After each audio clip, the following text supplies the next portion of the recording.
चलो जी, तो अपन बात करते हैं बेटा फिर थर्मोकेमिस्ट्री की बात करते हैं। थर्मोकेमिस्ट्री तो बेटा डायनेमिक्स में अपन ने सब सल्टा लिया था। तो थर्मोकेमिस्ट्री मतलब टर्म्स वही हैं जो डायनेमिक्स में थे, लेकिन अब की बात लैंग्वेज अलग है बेटा। पूरा पूरा लैंग्वेज में पढ़ना है। न्यूमेरिकल है लेकिन आपको लैंग्वेज आनी बहुत जरूरी है। अगर आपको डेफिनेशन याद नहीं है, थर्मोकेमिस्ट्री का सिंगल क्वेश्चन नहीं होगा। और डेफिनेशन याद है, कोई क्वेश्चन ऐसा होगा ही नहीं जो तुमसे नहीं होगा। बस डेफिनेशन को ध्यान से सुनना, वर्ड टू वर्ड क्या कहती है। हर डेफिनेशन के हर वर्ड का मीन है। सबसे आसान चैप्टर है। लेकिन अगर वर्डिंग छोड़ दी तो फिर मत कहना कि सर ये वाली लाइन कैसे लिखी, ये वाली लाइन कैसे लिखी। क्लियर है? तो जो बात करते हैं थर्मोकेमिस्ट्री में, सबसे पहले अपन वर्ड की हीट ऑफ रिएक्शन की किसकी बात करते हैं बेटा? हीट ऑफ रिएक्शन की। जो बेटा हीट ऑफ रिएक्शन बोलूं चाहे एंथैल्पी ऑफ रिएक्शन बोलूं, इसमें किसी को ऑब्जेक्शन नहीं होना चाहिए। हीट एंथैल्पी दोनों सेम ही बात है यहाँ पे थर्मोकेमिस्ट्री के क्वेश्चन के लिए। सर क्यों? मोस्ट ऑफ लगभग कंडीशन सब आइसोबारिक कंडीशन पे चलते हैं। क्लियर? केमिकल रिएक्शन के लिए पढ़ रहे हैं तो अगर मैं किसी केमिकल रिएक्शन के लिए हीट ऑफ रिएक्शन बोलूं चाहे एंथैल्पी ऑफ रिएक्शन बोलूं, आपको कोई ऑब्जेक्शन है नहीं होना चाहिए। आर्य भाषण में केमिकल रिएक्शंस के लिए किसके लिए बात हो रही है? तो केमिकल रिएक्शन के लिए मैं कोई एक्सटर्नल प्रेशर बदलता नहीं हूँ। केमिकल रिएक्शन अपने आप होती है तो कोई external pressure change, internal pressure की बात नहीं, एक्सटर्नल की किसकी है? कोई एक्सटर्नल प्रेशर नहीं बदलता हूं मैं। और एक्सटर्नल प्रेशर नहीं बदलोगे तो कांस्टेंट प्रेशर हुआ, कांस्टेंट प्रेशर हुआ तो क्या हुआ बेटा? आपकी आइसोबारिक कंडीशन। अरे बोलो, चमका गया? अब जोड़ा ध्यान से कि अगर एक रिएक्टेंट प्रोडक्ट में कन्वर्ट हो रहा है, एक रिएक्टेंट किसमें कन्वर्ट हो रहा है? प्रोडक्ट में। तो जो डेल्टा एच आर होगा, हीट ऑफ रिएक्शन, वो होगा प्रोडक्ट की एंथैल्पी माइनस से आरी भाषण में ये होता है बेटा हीट ऑफ रिएक्शन। हमें ये बात पता है कि हम प्रोडक्ट की एंथैल्पी भी नहीं निकाल सकते, हम रिएक्टेंट की एंथैल्पी भी नहीं निकाल सकते। हम तो चेंज निकालते हैं। क्या निकालते हैं? चेंज। जो चेंज है वो जनरली किसको रिप्रेजेंट करेगा? प्रोडक्ट माइनस से रिएक्टेंट। बोलो कोई दिक्कत है? अब मान लो किसी रिएक्शन के लिए डेल्टा एच आर पॉजिटिव है। डेल्टा एच आर पॉजिटिव होने का मतलब क्या हुआ? कि प्रोडक्ट की एंथैल्पी रिएक्टेंट से ज्यादा है। अरे बोलो। और प्रोडक्ट की एंथैल्पी रिएक्टेंट से ज्यादा तभी हो सकती है बेटा जब एक रिएक्शन एंडोथर्मिक हो। कि सर कैसे? क्योंकि मुझे पता है एक रिएक्टेंट है, वो किसमें कन्वर्ट हुआ बेटा? प्रोडक्ट में। किसमें कन्वर्ट हुआ? ये अपन केमिकल काइनेटिक्स में एक ग्राफ पढ़ चुके हैं इसे। एक रिएक्टेंट है जो कि किसमें कन्वर्ट हुआ? प्रोडक्ट में। जब एक रिएक्टेंट प्रोडक्ट में कन्वर्ट हुआ तो भाई प्रोडक्ट के पास एक्स्ट्रा एनर्जी कहां से आ गई? उसने एनर्जी एब्जॉर्ब की होगी। एनर्जी क्या की होगी? भाई प्रोडक्ट की एनर्जी ज्यादा कहां से होगी? रिएक्टेंट प्रोडक्ट में जा रहा था, एक्स्ट्रा एनर्जी आई कहां से? मतलब इसने बाहर से एनर्जी एब्जॉर्ब की है। तो ऐसा केस हमेशा एंडोथर्मिक रिएक्शंस के लिए होगा जिसमें प्रोडक्ट की एनर्जी रिएक्टेंट से ज्यादा होगी। तो अगर मुझसे ग्राफिकल पूछेगा तो रिएक्टेंट की एनर्जी कम, प्रोडक्ट की ज्यादा, और उन दोनों का बीच का डिफरेंस है डेल्टा एच आर, क्योंकि एनर्जी ज्यादा है प्रोडक्ट की। अरे बोलो।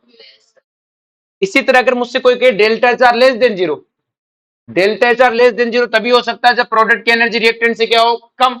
अब प्रोडक्ट की एनर्जी रिएक्टेंट से कम कैसे हो सकती है? कि रिएक्टेंट प्रोडक्ट में कन्वर्ट होते समय कुछ एनर्जी को रिलीज कर गया होगा। क्या कर गया होगा? मतलब एक्सोथर्मिक। क्या हुआ बेटा?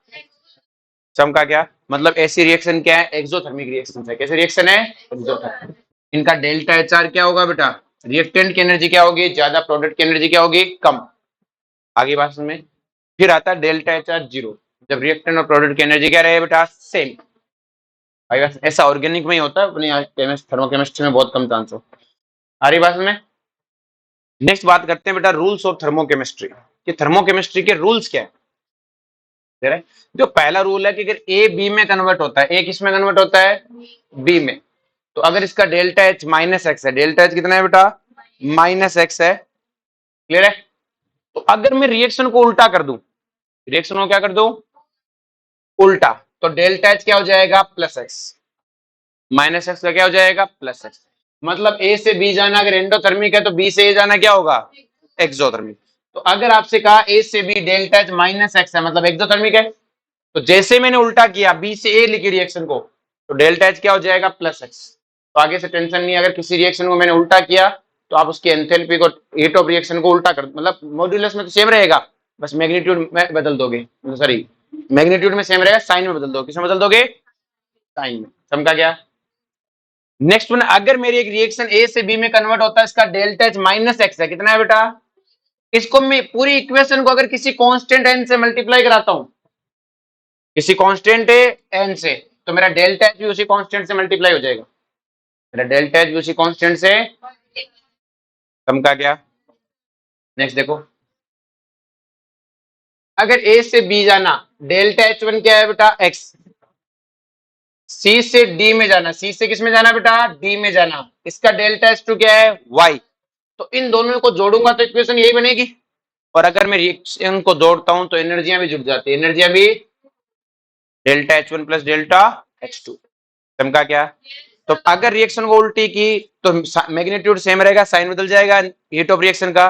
किसी कांस्टेंट से मल्टीप्लाई किया तो पूरी जो अपने हीट ऑफ रिएक्शन है उसी कांस्टेंट से मल्टीप्लाई हो जाएगी, और दो रिएक्शनों को जोड़ा तो उनकी एंथैल्पी भी जुड़ जाएंगी। यहां तक चमका क्या? आगे चलते, सबसे पहले बात करते हैं पर एंथैल्पी ऑफ फॉर्मेशन की। किसकी बात करते हैं बेटा? फॉर्मेशन कि भाई एंथैल्पी ऑफ फॉर्मेशन क्या होता है, ध्यान से समझो। इसके लिए अपने को एक चीज पढ़ना है जिसका नाम है most stable common occurring form. दो वर्ड है यहाँ पे, most stable and common occurring form. सबसे ज्यादा स्टेबल भी होनी चाहिए और कॉमन अकरिंग भी होनी चाहिए, दोनों होने चाहिए। आ रही बात में कि ये नहीं कि सिर्फ स्टेबल है पर मिलती ना हो, ये बात भी नहीं चलेगा। या फिर कॉमनली इतनी मिलती लेकिन स्टेबल ना हो, वो भी नहीं चलेगा। बीच की सी बात होनी चाहिए। जैसे तुम घर पे क्या डिमांड करते हो कि खाना स्वादिष्ट भी होना चाहिए और बहुत सारा भी होना चाहिए। सिर्फ स्वादिष्ट है इतना सा खिलाया तुम्हें तब भी मजा नहीं आया, क्यों भाई? रोटी का दुश्मन बता। थोड़ा सा खिलाया स्वादिष्ट है, तुम्हें उसमें भी स्वाद है नहीं है, क्लियर है? और तुम्हें बहुत सारा दिया लेकिन स्वाद नहीं है, उसमें भी तुम्हें मजा नहीं आ रहा। ठीक ठाक सा स्वाद हो लेकिन मिल जाए, अरे बोलो चमका क्या? तो देखो बड़ा सिंपल सी कहानी है। कौन कौन से एलिमेंट है जिनकी स्टेबल कॉमन अकरिंग फॉर्म में पता होनी चाहिए, कुछ की पता होनी चाहिए, सबके हमें पता करने की जरूरत नहीं है। उनमें से एक है हाइड्रोजन। हाइड्रोजन की stable common occurring form naturally मिलती है H2। क्या है बेटा? Most stable common occurring form आपको पता होनी चाहिए H2, मतलब H किसी और फॉर्म में नहीं मिलता। उसकी जो और फॉर्म में मिलेगा तो वो उसकी स्टेबल कॉमन अकरिंग फॉर्म में नहीं है। इसकी स्टेबल भी और कॉमन अकरिंग भी क्या है, H2। इसी तरह नाइट्रोजन की क्या है, N2। ऑक्सीजन की क्या है, O2 गैस। क्लोरीन की F2 गैस। क्लोरीन की Cl2 गैस। ध्यान रहे, ब्रोमीन की ब्रोमीन लिक्विड होती है, ब्रोमीन ब्रोमीन गैस बेटा, ब्रोमीन की नहीं। और ये सबसे ज्यादा गलत होने वाले क्वेश्चनों में से एक है। इसी तरह आयोडीन की आयोडीन सॉलिड होती है, समझा क्या? कार्बन की होता है कार्बन ग्रेफाइट, कार्बन है समझा क्या? कार्बन डायमंड नहीं होता उसकी most stable common occurring form. किस स्टेबल तो ज्यादा ग्रे डायमंड है, कॉमनली मिलता है क्या? दोनों चीजें होनी चाहिए ना, थोड़ा स्वाद का मत, तो स्टेबिलिटी मिलना बहुत सारा चाहिए, अरे बोलो। इसी तरह सल्फर की होती है सल्फर रोम्बिक। सल्फर की दो फॉर्म होती है बेटा, रोम्बिक और मोनोक्लिनिक। उनमें से कौन सी बेटा? रोम्बिक। आगे बात में सल्फर की कौन सी है, रोम्बिक। इसी तरह बेटा अपने पास है फॉस्फोरस की व्हाइट। लेकिन ध्यान रहे, फॉस्फोरस की अगर आप स्टेबिलिटी की बात करोगे तो फॉस्फोरस के तीन फॉर्म होते हैं, व्हाइट, रेड और ब्लैक। लेकिन उसकी अगर स्टेबिलिटी की बात करूं तो ब्लैक बहुत स्टेबल है, ब्लैक बहुत है। लेकिन कॉमनली व्हाइट इतना ज्यादा मिलता है कि इनकी कोई नेग्लिजेंस है। इनकी क्या है बेटा? आई समझ में, मिलता ही बहुत ज्यादा व्हाइट। हाँ, दोनों का मैं देखना कॉमन भी मिल जाए और थोड़ा कम स्टेबल मिल जाए। मतलब कुल मिला के भाई आपको रोटी आपको मिल जाए 2 किलो, स्वाद चलो ठीक कम है, एक में तुम्हें एक छोटा सा टुकड़ा दो, स्वादिष्ट बहुत है, तुम क्या कहोगे, मरने दो वही खा लेंगे। हरी बात में, अरे बोलो। तो अपने पास क्या है बेटा? फॉस्फोरस व्हाइट, रेड और ब्लैक। ब्लैक स्टेबल बहुत है लेकिन मिलता ही नहीं, मिलता सारा सारा व्हाइट है, जो स्टेप बहुत ही ज्यादा कॉमन है करेंगे व्हाइट की। तो अपन किसको लेंगे? फॉस्फोरस व्हाइट को लेंगे। लेकिन ध्यान रहे, इसका मतलब ये नहीं कि सबसे स्टेबल है। दो चीजें, स्टेबल और कॉमन अकरिंग। तो कॉमन अकरिंग के डोमिनेंस के कारण इसको लिया है, वो ब्लैक और रेड मिलते ही नहीं है। अरे बोलो चमका क्या? अब कोई भी मेटल है तो मेटल की कॉमन अकरिंग फॉर्म उसकी सॉलिड फॉर्म होगी। जैसे एल्यूमिनियम की क्या लेंगे, एल्यूमिनियम सॉलिड। आयरन की क्या लेंगे, Fe सॉलिड। कैल्शियम की कैल्शियम सॉलिड। सोडियम की सोडियम सॉलिड। लेकिन मरकरी की क्या लेंगे, मरकरी लिक्विड। चमका क्या? पक्का याद हुआ सबको? अब देखो ध्यान से, हमने एज्यूम किया, होता होता कुछ भी नहीं है, हमने एज्यूम किया, रेफरेंस लिया इनको। We assume enthalpy of formation of most stable common occurring form is 0, मतलब इनको बनाने का कोई खर्चा नहीं है। आ रही बात में, इनका फॉर्मेशन करने में कोई चीज नहीं लगेगी, क्योंकि नेचर ने ऐसे दिए हैं, तो हमने तो बनाया ही नहीं है, इसलिए हमने ऐसा माना है, ऐसा होता नहीं है। हमने मोस्ट स्टेबल कॉमन अकरिंग की हीट ऑफ फॉर्मेशन को माना है, और वो भी स्टैंडर्ड को। किसको माना है? स्टैंडर्ड को। इसकी जो स्टैंडर्ड वैल्यू है ना, वी एज्यूम स्टैंडर्ड एंथैल्पी। कौन सी है? स्टैंडर्ड एंथैल्पी क्या होती है? टेम्परेचर 25 डिग्री सेल्सियस, प्रेशर है 1 बार। आ रही बात समझ? हमने स्टैंडर्ड कंडीशन में इनकी हीट ऑफ फॉर्मेशन को कितना माना है? 0। ध्यान रहे, 2 वर्ड लिखता है वो कि स्टैंडर्ड को माना है कि हाँ स्टैंडर्ड को माना है, दोनों ऑप्शन लिखा हुआ हो कि enthalpy of formation of most stable 0 और स्टैंडर्ड एंथैल्पी ऑफ फॉर्मेशन, तो अपन स्टैंडर्ड वाले को टिक मारेंगे, वरना तो इस पे मार देंगे। अरे बोलो, समझा क्या बात सबको? पक्का? इनकी 0 मानी हुई है। अब कहानी शुरू होती है बेटा हीट ऑफ फॉर्मेशन। डेफिनेशन ध्यान से सुनना। पहली बात, हीट ऑफ फॉर्मेशन में भी एंडोथर्मिक और एक्सोथर्मिक, तो ये चीज तो ध्यान रखना, कोई रोएगा नहीं एंडो है कि एक्सो, मुझे नहीं पता, मुझे नहीं पता, हो भी सकती है और नहीं भी, लेकिन इसकी रिएक्शन ध्यान सुनो, ध्यान समझो क्या है। Heat of reaction known as heat of formation.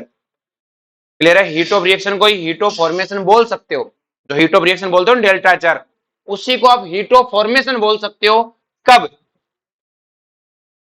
During the formation of 1 mole compound. 1 mole compound बनना चाहिए during the formation of 1 mole compound. 1 मोल ही बनना चाहिए, ध्यान रहे, 2 बना तो भी गड़बड़, आधा बना तब भी गड़बड़। 1 मोल, डेफिनेशन के हर वर्ड का मतलब समझना, 1 मोल कंपाउंड बनना चाहिए from its most stable common occurring है। समझा क्या? कि बनना तो 1 मोल चाहिए, लेकिन कहां से बनना चाहिए? मोस्ट स्टेबल कॉमन अकरिंग से। मतलब रिएक्टेंट क्या होना चाहिए? Most stable common occurring form, और प्रोडक्ट क्या बनना चाहिए? 1 मोल। क्या मैंने तुम्हें ये कहा कि रिएक्टेंट 1 मोल होना चाहिए? नहीं, जो नहीं कहा है मतलब नहीं कहा है। क्लियर है? डेफिनेशन में एक लाइन लिखी है, उसी को फॉलो करना। प्रोडक्ट 1 मोल बनना चाहिए और reactant most stable common occurring. Reactant कितने मोल? जितने तेरी मर्जी, जितना चाहिए उतना बोलो, कोई दिक्कत है? अब जैसे मैं तुम्हें लिखू, देखो समझो एग्जांपल से, मेरे पास CO2 गैस है, इसकी हीट ऑफ फॉर्मेशन की इक्वेशन लिखनी है, तो ये बनना चाहिए 1 मोल।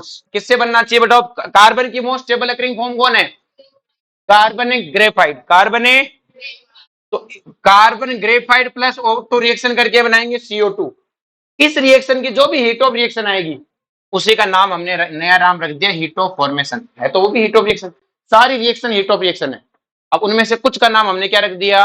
Heat of formation. चमका के ऐसा कोई नहीं बोलेगा सर हीट ऑफ रिएक्शन, सारी हीट ऑफ रिएक्शन है, उनमें से कुछ का नाम क्या रख दिया? Heat of formation. चमका के हीट ऑफ फॉर्मेशन। अब किसी ने मुझसे कहा क्या ये इक्वेशन CO2 के हीट ऑफ फॉर्मेशन को बताती है क्या?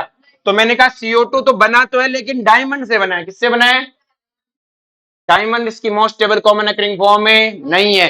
तो इस रिएक्शन की जो भी डेल्टा एच आर है, उसे मैं delta H formation of CO2 नहीं बोलूंगा। कि सर क्या बोलोगे? आगे बताऊंगा, पर फॉर्मेशन तो बोलूंगा नहीं। कुछ और बोलते होंगे, मुझे नहीं पता, फॉर्मेशन नाम नहीं है इसका। और चमका क्या? नेक्स्ट देखो, क्या ये रिएक्शन H2O के फॉर्मेशन को बताती है क्या? देखो, H2O है, हाइड्रोजन होना चाहिए, H2 से ऑक्सीजन होना चाहिए, O2 से, और बनना भी 1 मोल चाहिए। हाँ, इस रिएक्शन की जो भी डेल्टा एच आर आप निकालोगे, उसका नाम फॉर्मेशन ऑफ H2 होगा। अरे बोलो। इसी तरह अमोनिया है, अमोनिया किससे बना है बेटा? N2 प्लस 3H2 से। तो क्या नाइट्रोजन अपने मोस्ट स्टेबल से बना है? हाइड्रोजन अपने मोस्ट स्टेबल से बना है, तो क्या इसे मैं हीट ऑफ फॉर्मेशन बोलूंगा क्या? अरे क्यों नहीं बोलूंगा? मोस्ट 2 मोल बने, क्या बने? ये बर्दाश्त से। अरे चमका क्या? नेक्स्ट देखो बेटा, half N2 plus 3/2H2 react करके बनाते हैं अमोनिया। क्या बनाते हैं? और मुझे एक बात बताओ, क्या इसका डेल्टा एच फॉर्मेशन अमोनिया के बराबर हो सकता है क्या? कैसे कह सकते हो कि सर नाइट्रोजन N2 से बना है, हाइड्रोजन H2 से बना है, और बना भी इधर कितना ही लो, मुझे कोई मतलब है? आगे बात सबको समझ में? इस रिएक्शन में देखो बेटा, CO2 1 मोल बना है क्या? कि सर 1 मोल बना है, लेकिन क्या इसे मैं हीट ऑफ फॉर्मेशन बोल सकता हूं? क्यों नहीं बोल सकता भाई? क्योंकि कार्बन को CO से बनाया है। कार्बन की कौन सी most stable occurring form CO होने लगी? हमारी बात समझ में? कि सर इसका क्या नाम, वो बाद में देखेंगे, आज ये हीट ऑफ फॉर्मेशन पे रहते हैं, वो तो नहीं है। इस इक्वेशन को हीट ऑफ फॉर्मेशन है नहीं बोल सकता। इसको बोल HCl में हाइड्रोजन से बना है H2 और क्लोरीन किससे बना है Cl2 से। क्या मोस्ट स्टेबल से बना है? लेकिन क्या मैं बोल सकता हूं क्या? क्यों, क्या दिक्कत है भाई? 2 मोल ये भी बर्दाश्त है। ये वाले में देखो 1 मोल बना है क्या? और क्या ये मोस्ट स्टेबल से बना है? कहा नहीं बना मोस्ट स्टेबल से। I2 सॉलिड होना चाहिए, गलती करवा देता है ये। I2 क्या होना चाहिए? सॉलिड। क्या ये इक्वेशन हीटो फॉर्मेशन को बताती है HBr के? मोस्ट स्टेबल से भी बना है और 1 मोल भी कम का क्या। अब एग्जामिनर हमसे क्वेश्चन क्या देता है, जैसे हमें लिख दिया CH3OH की, मैं तुम्हें कहूं कि स्टेप इसकी इक्वेशन लिखो फॉर्मेशन की, तो आप खुद लिख सकते हो कि सर कैसे। कार्बन चाहिए ग्रेफाइट से, हाइड्रोजन चाहिए 3, कितना चाहिए 2, तो 2H2 प्लस है हाफ O2। ये इक्वेशन इसकी फॉर्मेशन की इक्वेशन आपको लिखनी आनी चाहिए। आगे बात समझ में। मुझसे किसी ने कहा CH4 की बनाओ, तो क्या करोगे? कार्बन लिया ग्रेफाइट से, हाइड्रोजन लिया 2H2 से। अरे बोलो, कहीं कहीं कार्बन सॉलिड भी लिखा रहता है, वो एक ही बात है। मुझसे किसी ने कहा H3PO4 की फॉर्मेशन बनाओ, तो क्या करोगे? फॉस्फोरस लिया व्हाइट से, हाइड्रोजन कितना 3/2H2 प्लस है 2O2। हम का क्या? मुझसे किसी ने कहा CH2 लिक्विड की बनाओ, किसकी बनाओ? CH2, तो कार्बन लिया ग्रेफाइट से और सल्फर लिया रोम्बिक से। अब वो लिक्विड लिक्विड अपने आप बनता रहेगा, मेरी जिम्मेदारी नहीं। किसी ने कहा C6H6 की बनाओ, तो 6 ग्रेफाइट लिया 3 है, समझा क्या? C7H8 बनाओ, 7 ग्रेफाइट लिया 4 है H2। किसी ने कहा CH3C डबल बॉन्ड OH की बनाओ, तो 2 तो लिया ग्रेफाइट, 2 लिया हाइड्रोजन, 1 लिया O2। समझा क्या? अब इसका यूज क्या है, यूज समझो। मेरी रिएक्शन एक एक की होगी, वरना वो उसकी फॉर्मेशन नहीं होगी। फॉर्मेशन में एक ही मोल प्रोडक्ट बनना चाहिए, और तो बनना ही नहीं चाहिए ना। समझा क्या? उसकी फॉर्मेशन इक्वेशन वही है, बाकी वो तो हीट ऑफ रिएक्शन बोल दूंगा। जिनको मैं नहीं जानता हूं सबका नाम क्या है? हीट ऑफ रिएक्शन तो सभी है। इसके प्रोडक्ट के हाफ मोल बना तब भी अलाउ नहीं है ना, ना एक ही मोल, एक ही प्रोडक्ट बनना चाहिए, 2 प्रोडक्ट वाला अलाउ नहीं है। आई बात में, एक ही प्रोडक्ट बनना चाहिए और वो भी 1 मोल बनना चाहिए। अब क्वेश्चन कैसे आता है देखो ध्यान से। मुझसे किसी ने कहा कि delta H formation of C2H6 इतनी दे रखी है, delta H formation of C2H4 इतनी दे रखी है, और कहता है फाइंड आउट रिएक्शन ऑफ इस रिएक्शन की निकालो बेटा। तो देखो ये कोई फॉर्मेशन इक्वेशन नहीं है, देख लो तुम, नहीं है। इसकी पूछिए इनकी दिए, तो देखो बेटा सिंपल सी कहानी, जिनकी दी है उनकी पहले इक्वेशन लिख लो। क्या लिख लो? इक्वेशन लिखते ही आंसर आ जाएगा कि सर कैसे। मुझे एक बात बताओ, C2H4 इसकी सबसे पहले हमें C2H6 की फॉर्मेशन इक्वेशन दी है, तो इसकी फॉर्मेशन इक्वेशन क्या होगी बेटा? 2 ग्रेफाइट 3 है हाइड्रोजन। C2H4 की फॉर्मेशन क्या होगी? 2 ग्रेफाइट 2 हाइड्रोजन। अरे बोलो कोई दिक्कत है? अपने पास दोनों की इक्वेशन आ गई। एक तरीका तो बेटा इनको जोड़ें घटाएं ऐसा करके निकालें। एक मैं कहता हूं कि आपको कुछ नहीं, जो इक्वेशन चाहिए उसको आराम से देखो, बस दोगलों से सावधान रहना है। किससे सावधान रहना है? कि सर दोगला कौन होता है? जो 2 इक्वेशन में आता है। उसकी बात नहीं माननी, मतलब ये नहीं माननी, हमें सिर्फ एक की बात माननी है। हमें सिर्फ किसकी बात माननी है? एक की। दोगलों से क्या रहना है? सावधान। तुम का क्या? दोगलों से सावधान। किससे सावधान है? मैं बार बार बोल रहा हूं, तुम कर दोगे, तो तुम खुद दोगले हो, दोगलों से तुम्हारी फौरन दोस्ती हो जाती है, फौरन उससे एलिमेंट से सॉल्व कर दोगे। उनसे छोड़ के बाकी आराम से देखो, जो आपको चाहिए उससे डाटा लो। मुझे C2H4 चाहिए, क्या C2H4 दोगला है क्या? 2 इक्वेशन में आ रहा है क्या? नहीं, एक में आ रहा है किसी में। C2H4 चाहिए, C2H4 मुझे सेकंड इक्वेशन दे सकती है, इसका डेल्टा H चाहिए मुझे। मुझे पता है इन दोनों को जोड़ना तो है, लेकिन सीधा नहीं। मुझे C2H4 चाहिए, और C2H4 चाहिए रिएक्टेंट में। कहां चाहिए? तो आपको नहीं लगता इस रिएक्शन को एक बार पलटी मारने की जरूरत है? अभी तो रिएक्टेंट में पहुंचेगा, और जैसे ही पलटी मारोगे डेल्टा H क्या हो जाएगा?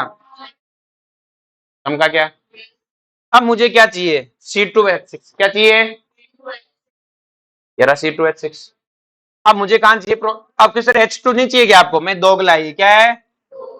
मुझे नहीं चाहिए, अपने आप आ जाएगा रिएक्शन में, कट कटा के अपने आप आ जाता है, तुम्हारी टेंशन लेने की जरूरत है नहीं। अब C2H6 चाहिए। C2H6 क्या है? प्रोडक्ट में। कहां पे है? और मेरी रिएक्शन में कहां पर है? प्रोडक्ट में। तो क्या मुझे सीधा सीधा जोड़ना है? ये इसका आंसर हो गया। कुछ करने की जरूरत ही आप करते तो पहले आप इसे पलटी मारते, सोल्व भी कर रखा है। पहले आप क्या करते हैं, फ्रॉम इक्वेशन टू को आप क्या करते हैं, पलटी करते, फिर इक्वेशन फर्स्ट और थर्ड को जोड़ते तो ये इक्वेशन बन जाती और आपका यही आता। तो काहे को करना है ऐसा काम, अरे बोलो। नेक्स्ट देखो, आपको डेल्टा एच फॉर्मेशन दे रखा है C6H6 का, डेल्टा एच फॉर्मेशन दे रखा है C6H12 का, और आपसे पूछा है find out heat of reaction इसकी। तो जिसका फॉर्मेशन दिया उसकी फटाफट इक्वेशन लिख दो, क्या लिख दो, इक्वेशन। तो C6H6 की क्या होगी, 6 ग्रेफाइट 3 हाइड्रोजन, C6H12 क्या होगी, 6 ग्रेफाइट 6 हाँ 6 हाइड्रोजन 12 चाहिए ना, अरे बोलो, और दोनों का लिख दिया। अब मुझे C6H12 चाहिए, बताओ C6H12 प्रोडक्ट में है कि रिएक्टेंट में, प्रोडक्ट में, मतलब इस रिएक्शन को क्या करनी पड़ेगी, पलटी, पलटी मारने का मतलब क्या हो गया बेटा, डेल्टा एच माइनस वाई का क्या हो गया, प्लस वाई। फिर C6H6 चाहिए, C6H6 कहां पर है, प्रोडक्ट में, तो डायरेक्ट जोड़ दो। और फिर आप कहोगे हाइड्रोजन में दोगला है, मरने दो, हाइड्रोजन क्या है, दोगला, मरने दो, आंसर हो गया अपना। अरे बोलो। नेक्स्ट वन देखो बेटा, ये मॉड्यूल का क्वेश्चन है तुम्हारे 104 नंबर पे क्वेश्चन है, ठीक है। हमें कहा डेल्टा एच फॉर्मेशन डाटा दिए हुए इनके, इसके क्या डाटा दिए हुए हैं, delta H formation CO2 CO और H2O, और कहा find out heat of reaction, इसकी क्या निकालनी है। तो अब पहले इनकी इक्वेशन बनाते हैं। तो आपको पता है CO2 चाहिए, क्या चाहिए, तो CO2 की फॉर्मेशन क्या होगी, carbon graphite plus O2, CO की फॉर्मेशन चाहिए तो carbon graphite plus half O2, बोलो कोई दिक्कत है। H2 की फॉर्मेशन चाहिए H2 प्लस हाफ O2। अब अपने को कोई टेंशन नहीं है, अब अपन आराम से कर सकते हैं कि सर कैसे, जैसे एक इक्वेशन का तो चाहिए डेल्टा एच, CO2 चाहिए, कौन देगा CO2, ये, पर ये तो प्रोडक्ट में, मुझे कहा चाहिए रिएक्टेंट में, मारो पलटी, हो गया। मुझे हाइड्रोजन चाहिए, दोगला है क्या रे, नहीं दोगला नहीं है, किससे मिलेगा, लास्ट वाली इक्वेशन से। तो क्या करने की, जो प्रोडक्ट में चाहिए और रिएक्टेंट में चाहिए, और रिएक्टेंट में ही है, डायरेक्ट जोड़ो, कितना हो जाएगा, -241.8 प्लस, मुझे CO चाहिए, क्या चाहिए, CO कहां, प्रोडक्ट में चाहिए और प्रोडक्ट में ही है, तो कितना हो जाएगा, हाँ वो जो 0.5 है। H2O, जब आपने H2 लिया उसके साथ H2O तो आ ही गया, इनको दो बार थोड़ी लेने की जरूरत है, जिस इक्वेशन से आप हाइड्रोजन लोगे उसी से तो H2 आ रहा है ना, तो आपने H2 लिया तब H2 तो फ्री में आ चुका है, तो ऐसे नहीं कि H2 भी लेने लग जाओ, अरे बोलो, समझा क्या, मैं जिस इक्वेशन से H2 लूंगा उसमें से H2 आ ही रहा है ना, दूसरे को क्यों लेना भाई, दोनों आ गए ना भाई, आपने इस इक्वेशन को लिया तो इसके साथ H2 फ्री है, ऐसा नहीं होता, नहीं होता, फिर वो दोगला होता है, ऐसा नहीं होता, एक रिएक्टेंट में आता है एक इक्वेशन का, एक प्रोडक्ट में आता है, कैसे पॉसिबल है, फिर वो किसी और इक्वेशन से आ रहा है। आई बात समझ में, आ गया सबको समझ में, क्वेश्चन कर लोगे इसके, अब इतनी सीधी हीट ऑफ फॉर्मेशन, एक भी क्वेश्चन में नहीं हटोगे, इसी कंसेप्ट से करना है, कोई फॉर्मूला नहीं लगाओगे, तुम क्या करते हो, तुम मॉड्यूल वॉड्यूल में फॉर्मूला लिखे होते हैं, तो यूट्यूब से देख के मस्त फॉर्मूला रट रखे हैं कि हीट ऑफ फॉर्मेशन आए तो प्रोडक्ट की एंथैल्पी माइनस रिएक्टेंट की एंथैल्पी, ये सब फॉर्मूले याद है तुम्हें, एक भी क्वेश्चन नहीं होते, सर होते कैसे नहीं, जब पढ़ रहे होते तब, जब एग्जाम्पल देखते तब हो रहे, तब आपको क्या नीचे सॉल्यूशन देखते हो, सॉल्यूशन में तुम्हें दिख जाता है, तो तुम पढ़ते से आंसर निकालते हो, कहते हो वाह एक लाइन में आंसर हो रहा है, जब क्वेश्चन आता है तुम्हारे पास प्रॉपर लिखा हो, तुम्हें ये नहीं पता चलता कौन प्रोडक्ट कौन है रिएक्टेंट, हरी बात समझ में।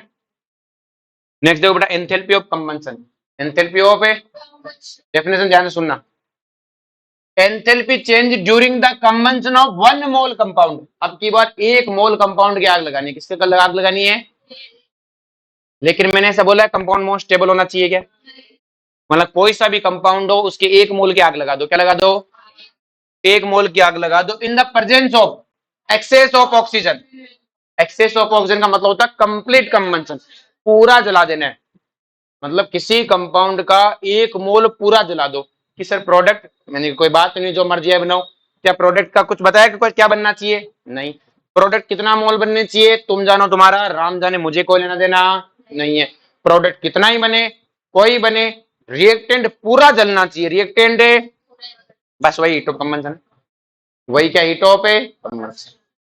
देखो बेटा ध्यान से, मैंने ग्रेफाइट लिया, क्या लिया बेटा, उसको ऑक्सीजन की प्रेजेंस में जलाया तो क्या मिला, CO2 गैस, क्या मिला, तो मैं इसे क्या बोलूंगा बेटा, डेल्टा एच आर रिएक्शन को क्या बोलूंगा, ग्रेफाइट की कंबंशन एंथैल्पी। लेकिन आपको किस रहे तो CO2 की फॉर्मेशन भी है, तो मैंने कहा ठीक है, दोनों दोनों डेफिनेशन फॉलो होती है। तो इसका मतलब मुझसे वो क्या कर सकता है, ग्रेफाइट की कंबंशन देके CO2 की फॉर्मेशन पूछ सकता है। और मैंने को पता दोनों एक ही बात होती है, क्योंकि CO2 की फॉर्मेशन की भी इक्वेशन वही जो ग्रेफाइट के कंबंशन की है तो हीट ऑफ रिएक्शन ही। तो ये इक्वेशन दोनों डेफिनेशन को फॉलो करती है।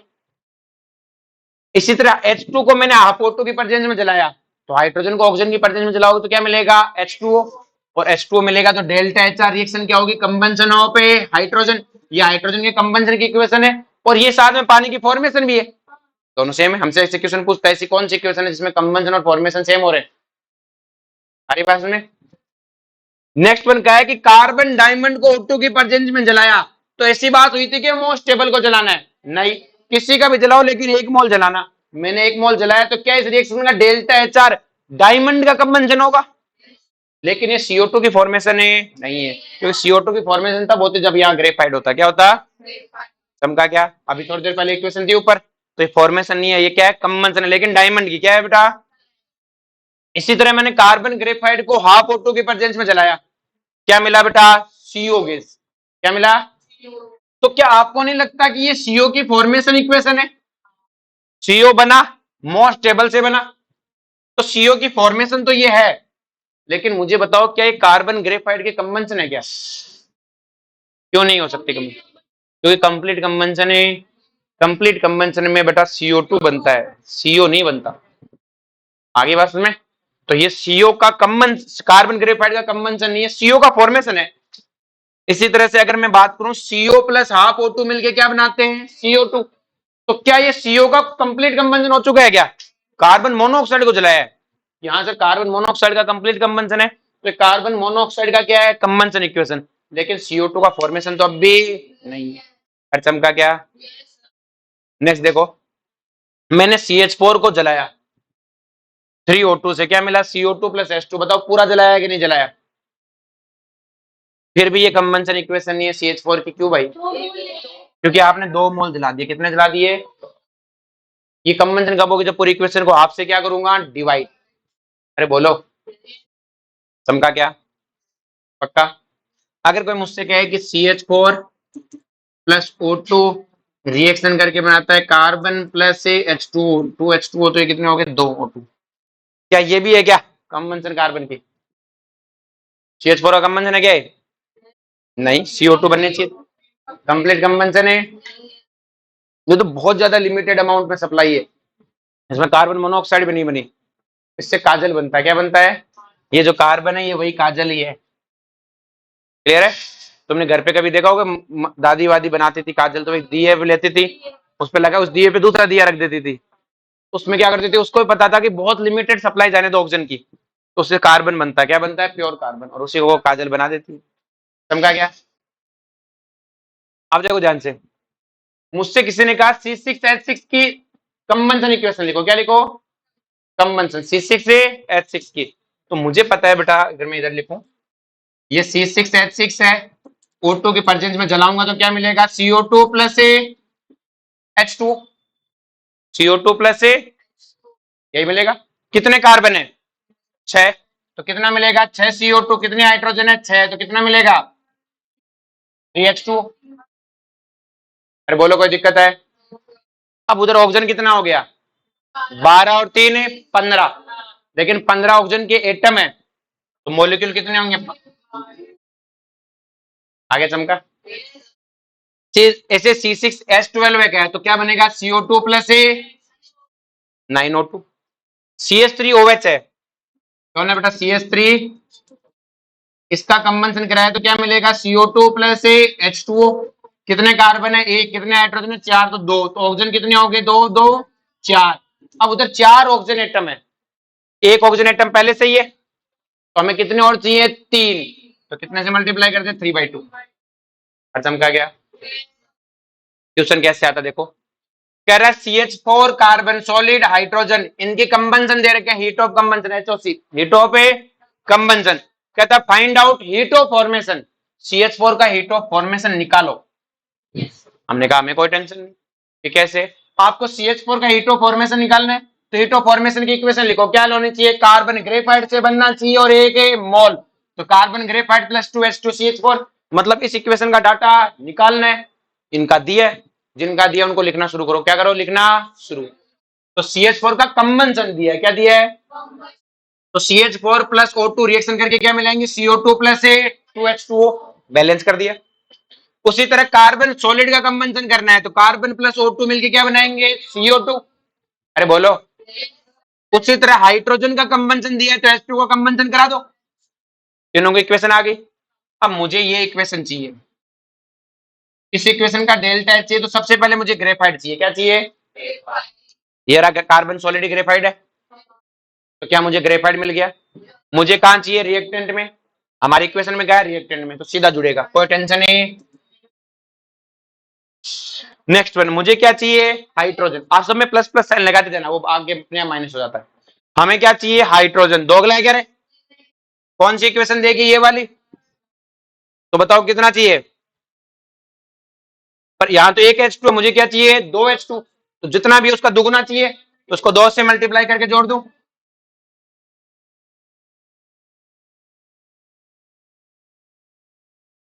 बोलो कोई दिक्कत है, जितना चाहिए उसका दुगना कर दिया मैंने। अब मुझे CH4 चाहिए, CH4 किस में है, लेकिन मुझे तो उल्टा चाहिए, क्या चाहिए, इसमें रिएक्टेंट में मुझे प्रोडक्ट में चाहिए, उल्टा कर दूं, उल्टा करके जोड़ दो, प्लस इन सब का जो सम आएगा वो इस इक्वेशन का आंसर है, सम का क्या। नेक्स्ट देखो, ये ध्यान रखना बेटा, अगर बहुत लो टेम्परेचर है, आपको मैंने सिखा दिया है, तब H2O क्या होगा, लिक्विड, और हाई टेम्परेचर पे इसी इक्वेशन में H2O क्या होगा, गैस। कंबंशन इक्वेशन में जो पानी बनता है वो इस तरह से होता है, ठीक है। अब बेटा देखो, हीट ऑफ कंबंशन होता है ना बेटा, वो ऑलवेज एक्सोथर्मिक होता है, कैसा होता है, ऑलवेज, तो हीट ऑफ कंबंशन वो एक्सोथर्मिक होता है हमेशा ही, लेकिन सिर्फ दो जनों को छोड़ के, N2 और इनका हीट ऑफ कंबंशन होता है वो एक्सोथर्मिक नहीं होता, मतलब एक्सोथर्मिक का मतलब डेल्टा H हमेशा ही कैसा होता है, लेस देन जीरो, इन दो को छोड़ के। किस, इन दो को छोड़ के मतलब, जैसे आपने देखा होगा कि अपने सब लकड़ियां पड़ी है, तो आपको उनको आग लगानी है, तो आपको उनको आग लगाने के लिए थोड़ी देर आपको आग लगानी पड़ेगी, उनको बाहर से आग लगानी पड़ेगी ना, पास में से एक आग की कोई चीज लेके आओ, थोड़ी देर में वो जलने लग गई, फिर आपको लगाने की कोई जरूरत नहीं, आग अपने आप बढ़ती है, आग अपने यहाँ पे बढ़ती है। तो जैसे मान लो कोई चीज आप जला रहे हो, तो शुरुआत में आपने उसको क्या दी बेटा, इनिशिएशन के लिए आपने एनर्जी दी, एक बार उसने आग पकड़ ली, उसके बाद ऑल ओवर हमें एनर्जी देता है, ऑल ओवर एनर्जी हमें, तुम देखो आग पकड़ ली, उसके बाद वो जलेगा, उसके बाद वो, और ऑल ओवर हमें एनर्जी देगा। आप गैस स्टार्ट करते हो, एक बार इनिशिएशन के लिए छोटा सा स्पार्क देते हो, थोड़ी सी एनर्जी दी, एक बार वो जलना शुरू हो गया, उसके बाद ऑल ओवर हमें एनर्जी देगा ही, ऑल ओवर एनर्जी में, ऐसा थोड़ी गैस को कंटिन्यूस को जलाना पड़ता है, नहीं, क्लियर है, किसी भी चीज को आग लगाने के बाद आपको फिर वो ऑल ओवर एनर्जी देता है। आप किसी में आग लगा, दो जनों के बीच में आग लगा दो, फिर भी आपको एनर्जी मिलेगी, वो लड़ेंगे दबा दब, क्लियर है। तो अब इन दो के साथ क्या दिक्कत है, नाइट्रोजन स्टेबल होता है, नाइट्रोजन क्या होता है, तो नाइट्रोजन को जलता तो है, लेकिन तब तक ही जलता है जब तक आप इसको हीट सप्लाई कर रहे हो, मतलब आपने बाहर से आग लगा रखी है तब तक तो जलता रहेगा, जैसे आग बुझाई ये भी जलना बंद कर देता है, ये भी जलना, तो इसका मतलब क्या है, तो हमारा खर्चा ही खर्चा ले रहे हैं, मतलब तब तक ही जलता है जब तक हम खर्चा कर रहे हैं, जैसे हमने खर्चा बंद किया इसने जलना बंद कर दिया। सेम कहानी F2 की, सेम कहानी, तो सर F2 तो स्टेबल नहीं होता, मैं F2 तो स्टेबल नहीं होता, लेकिन फ्लोरीन ऑक्सीजन के प्रेजेंस में जलता नहीं है, सारी बात में। तो इन दो की कंबंशन ध्यान रखना बेटा, एक क्या होती है, एंडो, और एंडोथर्मिक का मतलब डेल्टा H क्या होगा, ग्रेटर देन जीरो, इन दो को छोड़ के सबका कंबंशन क्या है बेटा, एक्सो, कोई आ जाए रागेरा, सबका कंबंशन एक्सो लेना, ध्यान रखना इस बात का। समका क्या, आपको वो डाटा दे दे +200, आप -200 लिख लेना, समका क्या।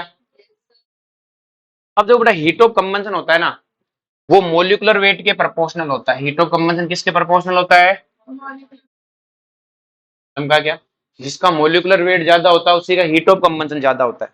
मोलिकुलर वेट, किसे मोलिकुलर वेट क्यों लिया, वेट ज्यादा ले तो भाई, एक के 200 किलो लें, एक के 50 ग्राम ही लें, जैसे मैंने लिया 32 ग्राम CH4, 32 ग्राम है CH4, और बेटा मैंने लिया बेटा CH4 ना, C2H6 30, 60 ग्राम C2H6, क्लियर? या फिर इसके 16 ग्राम ले लेते हैं, इसके कितने ले लेते हैं? 16 ग्राम। तो बताओ किसका हीट ऑफ कंबंशन ज्यादा होना चाहिए? सिट्रस, क्यों? क्योंकि उसका वजन ज्यादा लिया है। वजन से कोई फर्क नहीं पड़ता बेटा, मोलिकुलर वेट का फर्क पड़ता है। किसका फर्क पड़ता है? मोलिकुलर। अगर मैं तुम्हें ये देता कि ये तो है तुम्हारे पास 30 और ये है 32, अब बताओ किसका ज्यादा होता? मोलिकुलर वेट ही क्यों ले रहे हो, वजन क्यों नहीं देख रहे तुम? मेरा क्वेश्चन वापिस वही से है। ज्यादा वजन जलने पे ज्यादा, तुम एक लकड़ियां थोड़ी सी लाओ, एक बहुत सारी लाओ, ज्यादा कब मिलेगी हीट ऑफ कंबंशन? ज्यादा लकड़ियां होंगी। पर मोल देखना है, ज्यादा लकड़ियों में देखना ही नहीं है। एक मोल के लिए तो देखना है ना, टोटल तो देखना ही नहीं है। टोटल तो हीट ऑफ रिएक्शन है। टोटल तो क्या है? पर मोल कौन देता है? पर मोल है। और पर मोल का मतलब है आपके पास अगर मोल का फॉर्मूला क्या होता है? वेट अपॉन ए मोलर मास। अगर आप मोल एक लेते हो तो आपका वेट किसके बराबर होता है? मोलर मास के। अरे बोलो। तो जिसका मोलर मास ज्यादा होगा, क्योंकि मोल तो हमें सही रखना है, जिसका मोलर मास ज्यादा होगा उसका वेट भी एक मोल के लिए ज्यादा लेना पड़ेगा। अरे बोलो। इसके एक मोल के लिए हमें 16 ग्राम ही लेना पड़ेगा, इसके एक मोल के लिए हमें 30 ग्राम लेना पड़ेगा। लेना दोनों का एक मोल है, ग्राम नहीं लेना, एक मोल। आई बात समझ में? इसलिए हम ऐसा कहते हैं, इसलिए हम ऐसा कहते हैं कि मोलिकुलर वेट के प्रोपोर्शनल है, वेट से कोई लेना देना नहीं है। क्योंकि बेटा मोल तो एक ही लेना है, और एक मोल के लिए आपका वेट हमेशा किसके बराबर होता है? Molecular weight. तो हमें कोई टेंशन नहीं है, जैसे ये लिखा हुआ है जिसका मोलिकुलर वेट ज्यादा उसी की हीट ऑफ कंबंशन है ज्यादा। चमका क्या? If molecular weight is same, अगर बेटा मोलिकुलर वेट क्या है? सेम, तो क्या करोगे? किसकी हीट ऑफ कंबंशन ज्यादा होगी? तो जैसे अगर मैं तुम्हें कहूं कि आपके पास एक लकड़ी है बेटा और घास पे क्या है बेटा? घास। दोनों के मैंने 1-1 किलो ले लिए। कितने ले लिए बेटा? घास और लकड़ी दोनों, दोनों का 1-1 किलो ले रखा है। अगर मैं दोनों में आग लगाऊं तो कौन ज्यादा हीट ऑफ कंबंशन देगा? कौन देगी? घास ज्यादा देगी। क्यों? लकड़ी ज्यादा देगी। लकड़ी ज्यादा देगी क्योंकि तुमने जला के देखा है ऐसा। लेकिन तुमने कभी 1 किलो घास जला के देखी है? तुमने घास जला के देखी है? होली पर देखी है? तो वहां पे लकड़ी भी तुमने घर पे जला के देखी होगी। और जब आप होली होली पर जब घास जला के देखते हैं ना, तो हम देखो उसके पास नहीं खड़े हो सकते, आपको दूर जाना पड़ता है। वो जल जल्दी जाती है, इसका मतलब ये नहीं एनर्जी कम दे रहा है। इस तरह ऐसा क्यों? मैंने कहा देखो दोनों को 1-1 किलो जला रहा हूं तो सिंपल सी कहानी, एनर्जी बराबर रिलीज होनी चाहिए। इसका 1 किलो जलाया तो इसने 100 जूल एनर्जी रिलीज की, इसका 1 किलो जलाया इसने भी क्या करी बेटा? 100 जूल एनर्जी रिलीज, क्योंकि बराबर वजन पे बराबर एनर्जी आनी चाहिए। लेकिन क्या होता है, लकड़ी स्टेबल होती है। स्टेबल को छोड़ो, लकड़ी को आग लगाने के लिए खर्चा लगता है। लकड़ी ऐसे नहीं जलते, पेट्रोल डाल के लगाना पड़ता है। तो मतलब लकड़ी को जलाने के लिए पहले मुझे 20 जूल की एनर्जी खर्च करनी पड़ी। मैंने 20 जूल एनर्जी दी, तब जाके वो जला, और जल के उसने मुझे 100 जूल दी। अपन तो बनी वाला सा हिसाब लगाएंगे, 20 हमसे लिया, 100 हमें दिया, तो हमारा प्रॉफिट तो 80 जूल का ही हुआ। तो अनपढ़ आदमी तो कहते 100 जूल है, लेकिन अपन तो ऐसा नहीं कहेंगे। अरे बोलो। लेकिन यहाँ पे मुझे इसको जलाने के लिए बस एक माचिस की तिल्ली चाहिए, 1 जूल एनर्जी फेंकनी है। कितनी फेंकनी है? घास के लिए एक माचिस की तिल्ली फेंको, आग पकड़ लेता है। तो मुझसे 1 जूल ली, दी कितनी? 100, क्योंकि वेट बराबर तो 100 ही देगा। लेकिन नेट प्रॉफिट बताओ, बनी वाला हिसाब। और आपने फील भी किया होगा, अगर आप घास और लकड़ी को जलाते हो, घास जब जलती है आप पास खड़े नहीं हो सकते, दूर जाना पड़ता है आपको। जो होली होली पर देखते हो ना घास जलाते हैं, तो आपको जस्ट पीछे हट जाना पड़ता है। जबकि लकड़ी भी जल रही होती है, बाद में कोई टेंशन नहीं, लकड़ी आप कई बार देखते हो आराम से लकड़ी धीमे जलती है, लंबे टाइम जलती है। इसका मतलब ये नहीं ज्यादा एनर्जी दे रही है, इसका मतलब ये बिल्कुल भी नहीं है कि ज्यादा एनर्जी दे रही है। आ रही बात समझ में? अरे बोलो। समझा क्या? चलो जी। तो ऐसा होता क्यों है कि लकड़ी ज्यादा एनर्जी, घास ज्यादा एनर्जी दे रही, लकड़ी कम दे रही है? आप लकड़ी और घास को दोनों को जमीन पे फेंक दो, पहले डिकम्पोज कौन हो जाएगी? घास। क्योंकि घास अनस्टेबल है। घास क्या है? अनस्टेबल होने से क्या होता है, जैसे मान लो कि आपको शुभांशी को मारना है, तो शुभांशी मरना नहीं चाहती, शुभांशी मरना, तो तुम्हें इसे मारने में जोर आएगा कि नहीं आएगा? तुम इसे मारने जाओगे, वापस मुक्के मारेगी, ये रजिस्ट करेगी अपने आप को बचाने का। क्या करेगी? रजिस्ट। भाई तुम इसे चाकू मारना चाहते हो तो मेरी रजिस्ट करेगी। किस लिए? क्योंकि ये अपने आप को मारने से रोकने के लिए। तो तुम्हें पहले ज्यादा खर्चा लगेगा नहीं लगेगा इसे मारने में? अरे बोलो। लेकिन शुभांशी मरना चाहती है। शुभांशी क्या चाहती है? मरना ही चाहती है। छत के ऊपर ही खड़ी है, तुम गए धक्का मार दिया, मर गई, कहानी खत्म। क्योंकि ये मरना चाह रही थी, ये क्या करना चाह रही थी, ये तो कह रही थी मरू मरू, तुमने जाके हाथ मारा, मर गई, नीचे कान खत्म, अपना कोई खर्चा नहीं। सेम कहानी है बेटा, घास अनस्टेबल है, हमने आग लगाने की कोशिश की, उसने कहा लगाओ, ऐसे में मर रहा हूं, ऐसे में मर, वो रजिस्ट ही नहीं करेगा आपको। लेकिन लकड़ी क्या करेगी बेटा, रजिस्ट करेगी, और उस रेजिस्टेंस में क्या हो जाएगा, अपना खर्चा हो जाएगा, अपना क्या हो जाएगा, खर्चा। तो अगर मोलिकुलर वेट सेम हो, तो एक स्टेबल और एक अनस्टेबल फॉर्म है, तो स्टेबल को जलाने का खर्चा क्या है बेटा, ज्यादा, वो रजिस्ट करेगा, वो क्या करेगा, रजिस्ट। जबकि अनस्टेबल फॉर्म रजिस्ट ही नहीं करेगी। अरे बोलो, तो अपन क्या कहेंगे बेटा, कि अगर अपने पास फॉस्फोरस व्हाइट, रेड और ब्लैक दिया हुआ हो, क्लियर है, तो सिंपल सी कहानी है कि इनमें से स्टेबिलिटी किसकी ज्यादा है, ब्लैक ज्यादा स्टेबल है, रेड कम है, व्हाइट सबसे कम। स्टेबिलिटी की बात अक्यूरेंस नहीं बता रहा। अब अगर ये कम स्टेबल है, तो हीट ऑफ कंबंशन भी इसी की क्या होगी, ज्यादा। अरे बोलो, समझा। इसी तरह कार्बन की बात करें बेटा, कार्बन, ग्रेफाइट और डायमंड में से बेटा जो ग्रेफाइट होता है वो ज्यादा स्टेबल होता है। ग्रेफाइट क्या होता है, ज्यादा स्टेबल, और डायमंड क्या होता है, कम स्टेबल। ध्यान रखना इस बात को, ग्रेफाइट क्या है बेटा, ज्यादा स्टेबल, कोयले इकट्ठे करो लंबे चलेंगे, डायमंड लंबा नहीं चलेगा, ठीक है।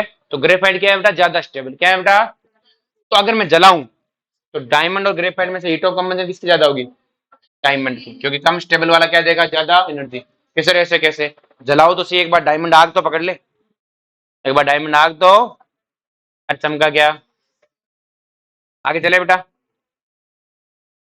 अब देखो ध्यान से, आपको एक चीज पता है, कोई भी अगर स्टेबल फॉर्म है तो उसकी एनर्जी क्या होती है, लो, और कोई अनस्टेबल फॉर्म, उसकी एनर्जी क्या होती है, हाई। तो हमसे क्या करता है, इसे पूछता है कि फॉस्फोरस रेड है, वो फॉस्फोरस ब्लैक में गया, कहता एक्सो की एंडो, एक्सो की। तो आपको पता है रेड ब्लैक में जा रहा है, तो रेड क्या है, अनस्टेबल, रेड क्या है बेटा, ब्लैक क्या है,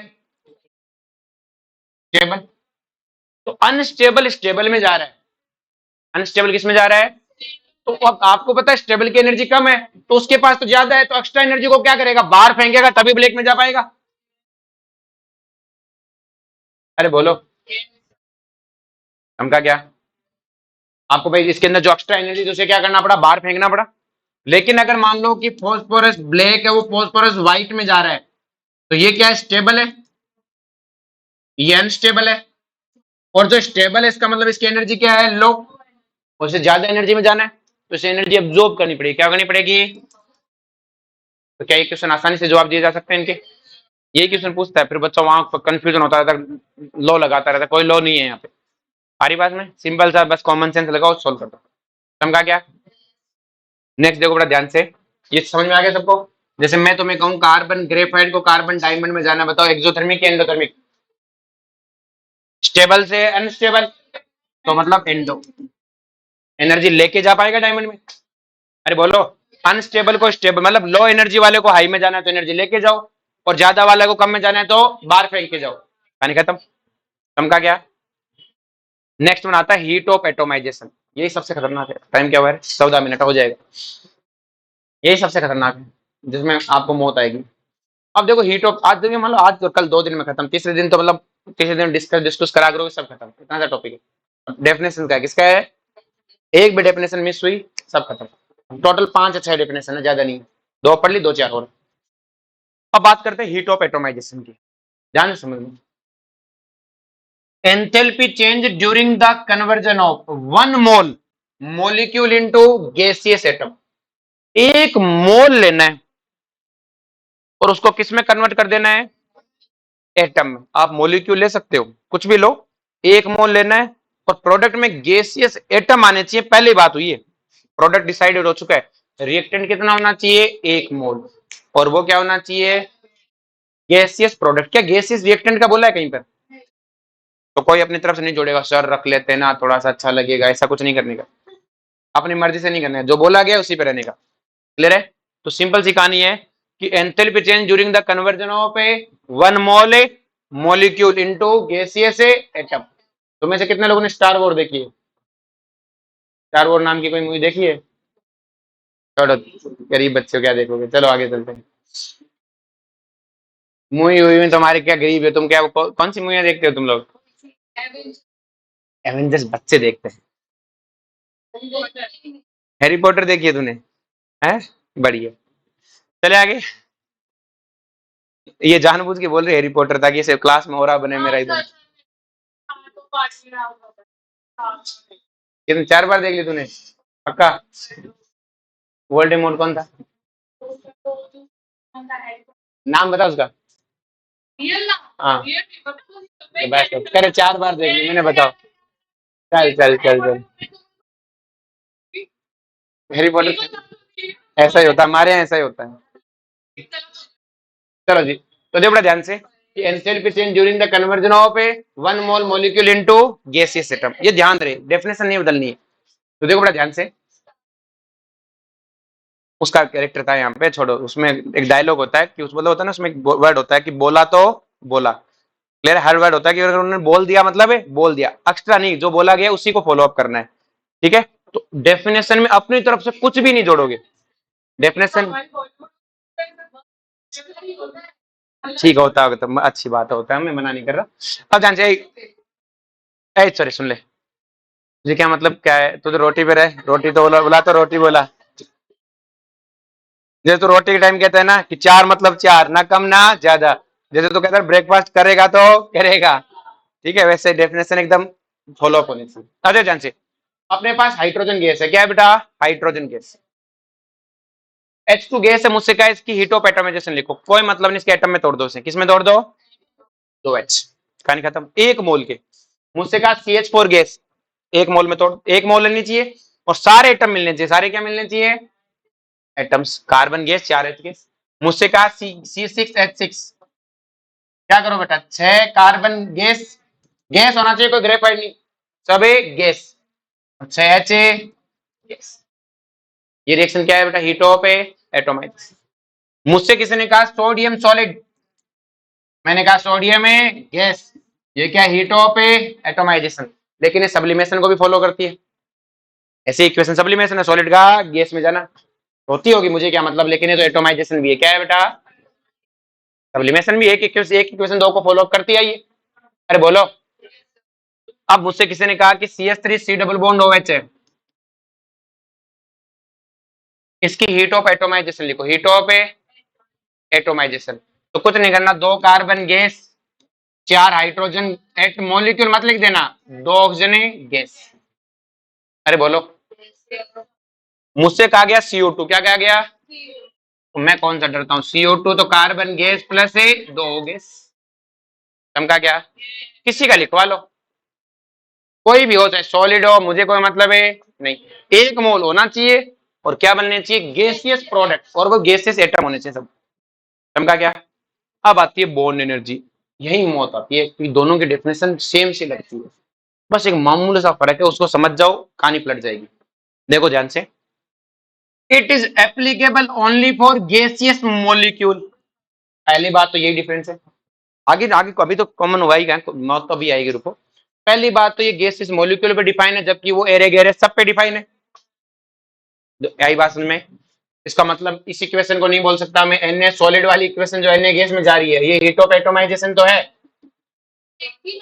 बॉन्ड एनर्जी नहीं है, ये बॉन्ड एनर्जी नहीं, सब्लिमेशन भी है वो, लेकिन उस इक्वेशन में बॉन्ड एनर्जी कोई बात लागू। आगे बात में नेक्स्ट सुनो, ध्यान से, enthalpy change during the breaking of 1 mole bond तोड़ने, कंपाउंड का मेरा कोई लेना देना, 1 मोल बॉन्ड तोड़ने। जैसे CH4 में कितने बॉन्ड है? 4 बॉन्ड है, मुझे ऐसे 1 मोल बॉन्ड तोड़ने, ऐसे कितने बॉन्ड तोड़ने? 1 मोल। आगे बात में, तो क्या लिखेंगे? ब्रेकिंग, बता 2 मिनट से, breaking of 1 mole bond, molecule 1 mole हो, ऐसी कोई बात है? बॉन्ड तोड़ने गिन गिन के 1 मोल, असल में बॉन्ड तोड़ने टोटल। जैसे CH4 में 4 है तो ये भी 4 तोड़े तो अभी भी नहीं बनेगा, कितने चाहिए मुझे? 1 मोल चाहिए, क्या चाहिए? 1 मोल बॉन्ड तोड़ने।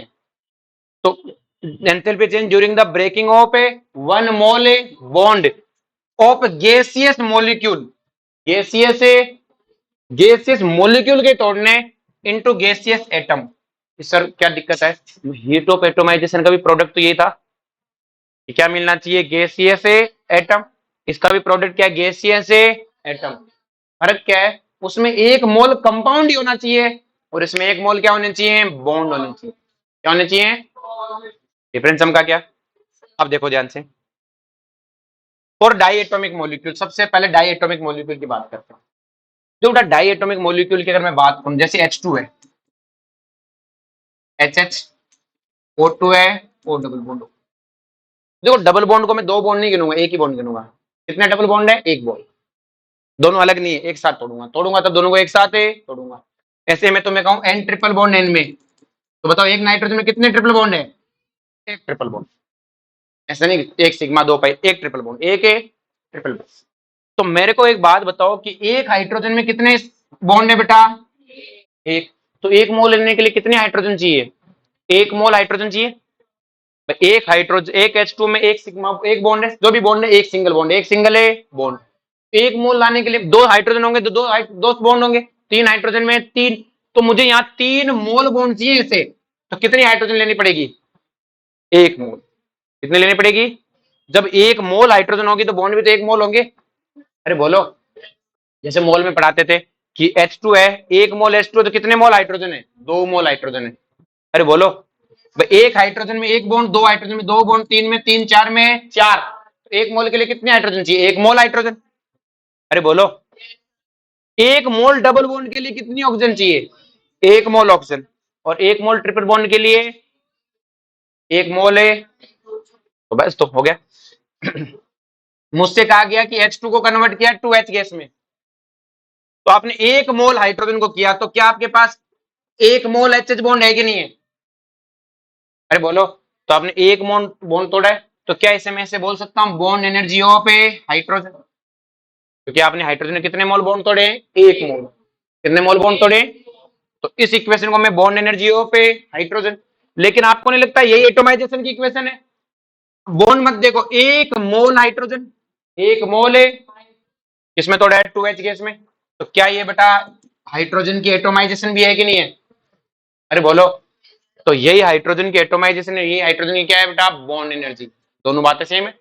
इसी तरह मुझसे बॉन्ड एनर्जी को ऐसे लिखते हैं, सिग्मा HH, सिग्मा हाइड्रोजन की बॉन्ड एनर्जी, हाइड्रोजन की बॉन्ड एनर्जी। इसी तरह मुझसे कहा गया कि एक मोल O2 को कन्वर्ट किया, एक मोल O2 को बॉन्ड एनर्जी लिखनी है, तो एक मोल O2 को 2O में कन्वर्ट किया, तो एक मोल O2 में तो मिलेंगे मुझे एक मोल डबल बॉन्ड, एक मोल है। तो क्या इसे मैं लिख सकता हूं कि ये एटोमाइजेशन एनर्जी है O2 की, या फिर से मैं क्या लिखूंगा, सिग्मा O डबल बॉन्ड है, ये एटोमाइजेशन को है। लेकिन आपको नहीं लगता है कि ये ऑक्सीजन की बॉन्ड एनर्जी भी है। अरे बोलो, O2 कन्वर्ट हो रहा है 2O में। अरे बोलो, तो अपने पास क्या आ गया, फॉर डाई एटॉमिक के लिए जो एटोमाइजेशन है वही बॉन्ड एनर्जी है, टेंशन लेने की जरूरत है, क्योंकि कंपाउंड भी आप एक मोल लोगे तभी तो एक मोल बॉन्ड आएंगे। अरे बोलो, तो मस्त रहो, कोई टेंशन ही नहीं, बॉन्ड एनर्जी एटोमाइजेशन सेम है। क्या है बेटा, सेम। बस गैसेस प्रोडक्ट, गैसेस रिएक्टेंट होने चाहिए, वरना तो एटोमाइजेशन अलग होती है। अरे बोलो, अब बात करते हैं पॉली एटॉमिक्स के लिए, किसके लिए बात करते हैं।